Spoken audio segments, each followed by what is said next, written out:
What's going on, everybody? My name is TJ, and I want to talk for a few minutes about Jackson State's rout of Alabama A&M by a score of 61-15. That's right. Jackson State scored 61 points on Alabama A&M, and a lot of people are surprised by this. Everybody is shocked. Some people didn't think in their wildest dreams that Jackson State had this much offensive firepower to put up 61 points. But this game, to me, taught a lot of people valuable lessons, all right? When I started focusing on SWAC football, one of the main things, that I noticed is that in SWAC football, there are very few fans that think about games logically. And then there are fans who just think about games emotionally. There are the fans who don't really sit down and do their due diligence, and, they don't understand schemes and concepts and matchups. They don't understand that stuff. They feel, oh, well, such and such won by 30 against this team. They played the same team. The other team, they beat them by 15, so we better because we beat them by 30. No, it don't work like that. Football is about matchups and schemes. So this game, to me, taught people valuable lessons, right? It's about matchups, okay? So for all those people out there that pick games based on emotion, 9 times out of 10, you're probably going to lose if you're not thinking logically. But this game, you can tell Jackson State was motivated. They wanted to win. It was a lot of trash talking from the spring to the fall between Coach Maynard, Alabama A&M, Jackson State, So, Jackson State was really motivated to go out there and make a statement.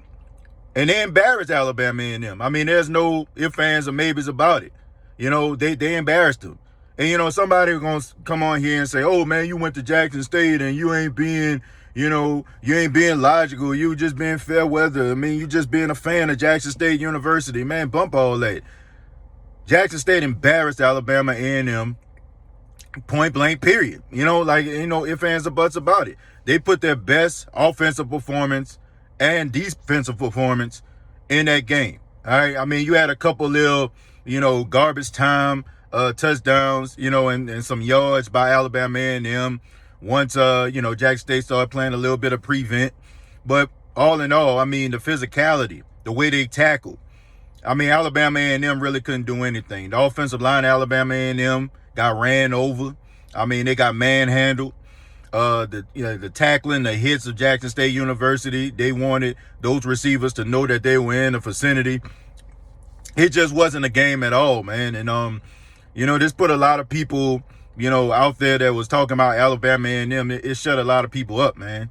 So, defensively, I think they played well. All things considered, they had some guys that were out.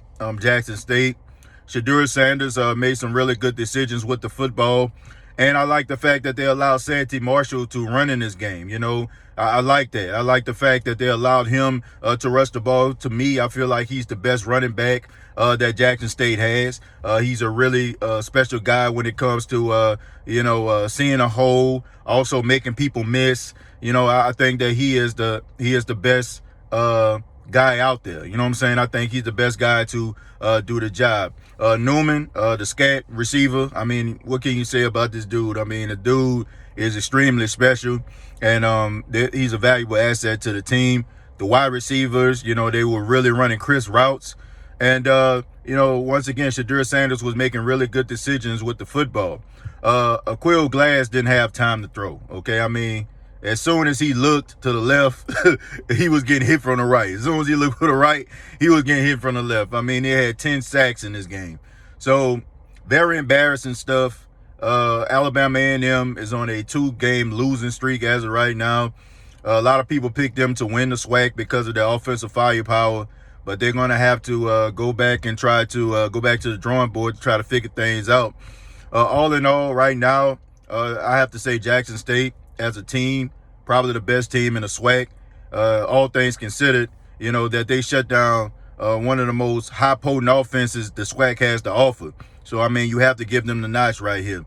And once again, I hope people learned a valuable lesson that, you know, you can't pick games based on emotion, okay? You can love a team all day, but that don't mean that they're going to win, all right? It's about matchups and schemes. So I hope that y'all learned the lesson. And also, I hope that those, you know, people out here that make shows for nefarious reasons and personal gain, they actually, you know, do their due diligence and do their research on, you know, football, you know, before they actually do shows, you know, because I feel like people are doing their listeners a disservice, right? You're doing yourself a disservice when you're just basically just hot-shotting it and not really doing your due diligence. So hope a lot of people that have channels learn from these type of situations. Well, I hope everybody has a good day. Be blessed. I'm on the road right now, but I just want to get my take on the game. You all take care. Be blessed. Peace.